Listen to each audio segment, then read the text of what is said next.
wanalalamikia akaunti yangu. Wanasema akaunti yangu inavunja sheria za Tanzania. Okay? And kama nilivyojua tu atafanya hivyo. So na mimi ile juzi nilivyoweka tu zile post, kwa na mimi nika contact my senator and my member of Congress.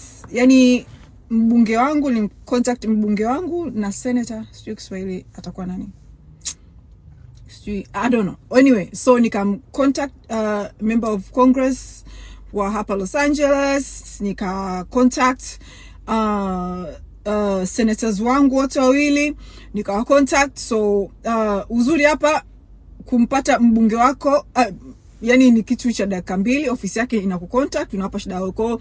Nikawaambia account yangu inakaribia kufungwa na government of Tanzania. Kama mnavyojua sasa hivi kuna matatizo Tanzania, so wanataka account yangu ifungwe. Kwa wakawa contact Meta kujua kinachoendelea, na sasa sijajua, bado hawajaniambia feedback iliyopo, lakini at least tayari na watetezi tayari. Lakini TCRA tayari wameshapeka malalamiko kwamba account inavunja sheria za Tanzania.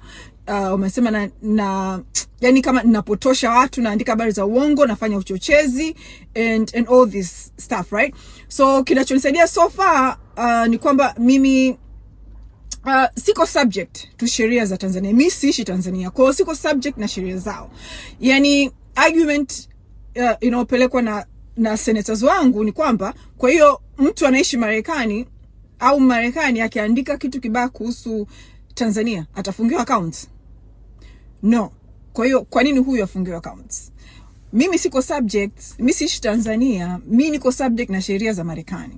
So kama account yangu haivunji sheria za Marekani, how come? Okay? Lakini hivi niambieni, toka juzi TCRA yani ni kama imefungwa. Kazi waliokuwa nao sasa hivi TCRA ni kudili na account yangu na X, na mtandao wa X.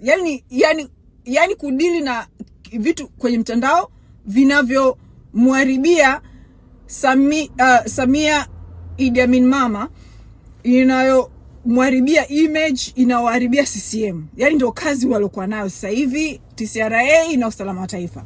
Kwa hiyo yani hivi, yule waziri wa habari yule Jerisila, sijui nani yule, hajalala toka juzi, yuko kwenye hot cake kwamba kazi inamshinda. Kwa nini hii account haifungwi?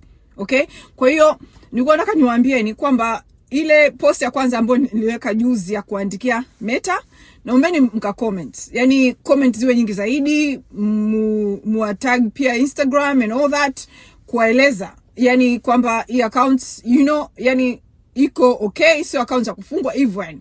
Alafu kingine, yani we have to be ready for anything kwa ile account, kwa sababu sasa hivi yani account sasa hivi ndio nguvu yote ya CCM. Ni account yangu, nguvu sasa hivi ndio nguvu yote ya CCM. Ni account yangu, nguvu yote